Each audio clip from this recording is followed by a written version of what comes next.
Well, right before Rowan was 7 years old, so this was about 6 months ago, and Campbell's soup version, so condensed version, because we went from 0 to 7, and we spent many years, I would say from 3 years old up until then, in physical therapy, occupational therapy, and speech therapy. And then we were entering into behavioral therapy.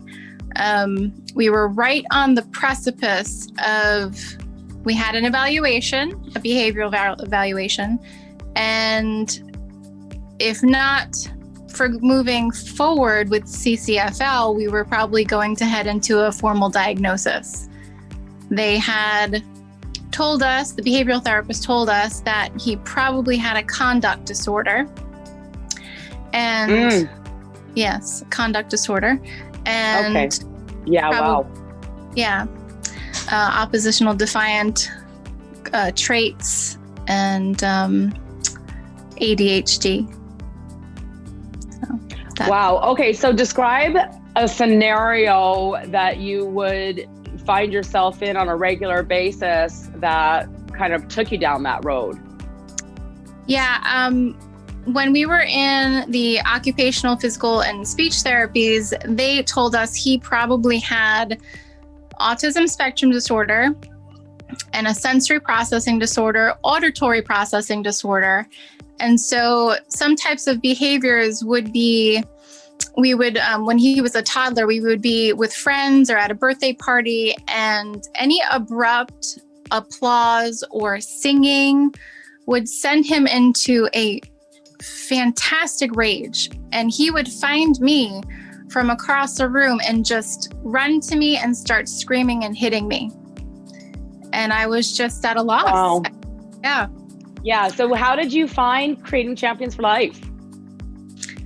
I just kept searching. I knew that what we were doing, we were close to something. And I just kept finding things that I didn't know where I was going to go, but I wanted something.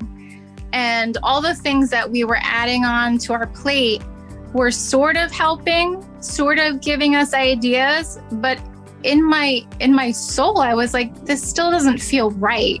So I just kept going on the message boards, Facebook groups, going on, adding myself to oppositional defiant disorder groups, or, any of the labels. And someone along the lines of just, nursing in the middle of the night, looking at my phone. And I came across one of the pages and someone posted, I think it was the link to the book.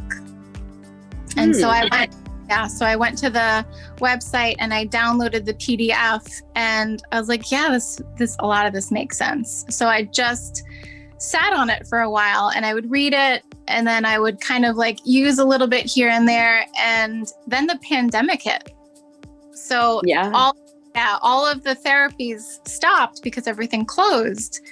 And so I said, you know what? I'm going to call. So I did. Okay, I guys got tingles and everything. So if you're watching this and you're like, well, what book is she talking about? Which book was it, Nicole? It was Learn to Speak Kid. Learn to Speak Kid. Okay, so right now, if you actually go to learntospeakkid.com, you actually get Raising Healthy, Happy, Cooperative Kids, which is a shorter read. It's a 61-page simple read that we put together to help change the paradigm, to help you, moms and dads, understand where the power struggles are coming from, where the screaming temper tantrums are coming from, and the opposition and all these things. So you can go to learntospeakkid.com and get that right now. And then the Learn to Speak Kid book comes soon after. So anyways, thank you so much for sharing that. So now what are you finding that you've been working with Tom for the last 6 months? What are you seeing with, I think, both of your children at home? I know you have a little toddler. Right? Okay, so you've seen some major changes with your toddler as well. So can you share where you're at now? Yeah, so our main focus was on our older son. He's 8 now. And I really wasn't thinking about the younger one because I didn't know the steps. And then 6 months later, I realized so many of the personality traits and negative behavioral traits have just been sloughing off, just shedding away. And I mean, even today we were talking about, another time, another place, I wouldn't have had this conversation with you. So this morning something came up and we were able to have an open conversation and go through the steps of, what you can do. And I said to him, last year we wouldn't have been able to get to this conversation, not only because of your behavior, but because my lack of knowledge, and I would have given up.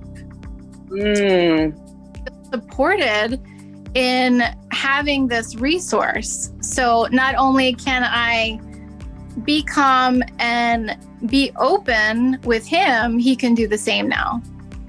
That's amazing. So describe the emotions, describe what's going on in the family unit now. 6 months later, you're learning to speak kid, you're speaking the same language as your 8-year-old now.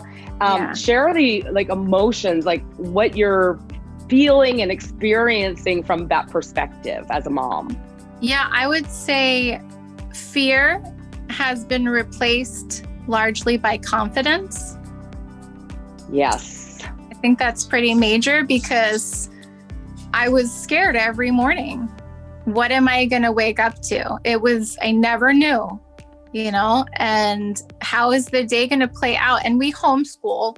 So it was really important to find cooperation. I couldn't even get to, okay, this is a plan for today. It was immediate violence or, sort of opposition. And now we're creating our lessons together, our fun together. And my daughter, who's 2.5, she sees it.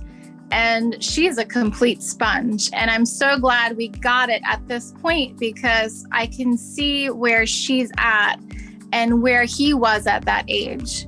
And just what a blessing it is to have that from the start. Absolutely. You're seeing more harmony, more togetherness, more fun. You said fun. And you know what? When Thomas and I are interviewing parents and they're just learning about creating champions for life, and we ask the question, what do you want to see more of as a parent? Then besides cooperation, I just want my kids to listen to me. The second most popular thing is I want to be able to have fun with my children. I want to be able to enjoy their company versus getting up in the morning fearful and walking around on eggshells. So you've experienced this. So what would you say to another mom who's watching this video right now, who is waking up like you were 6 months ago, walking on eggshells, not knowing, having a clue what to do, and their child's freaking out? What would you say to that mom? I would say that there is the light at the end of the tunnel, and just keep having the openness and the willingness to hear you guys out.